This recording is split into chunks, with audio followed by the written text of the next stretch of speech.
Hello mga kaibigan sa Valor Channel. Ngayon, ipapakita ko sa inyo paano mag-download at mag-install ng mods para sa Minecraft Bedrock Edition. Punta tayo sa Minecraft at tingnan natin ang ating version.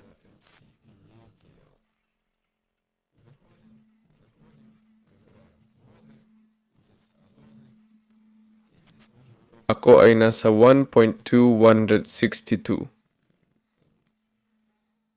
Pumunta sa kahit anong browser at itype ang mcpedal.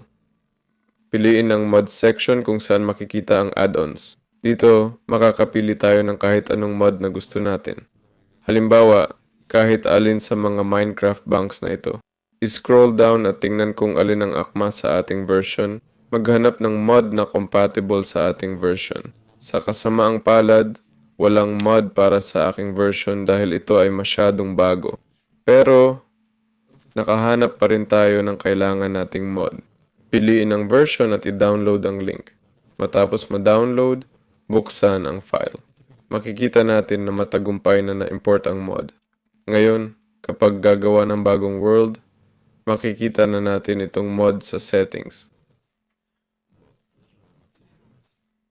I-activate ito at gamitin sa paggawa ng mapa. Maaari rin itong idagdag sa mga existing world sa pamamagitan ng pag-access sa resource packs. Yun lang. Salamat sa panunood. Ito si Valor. Paalam.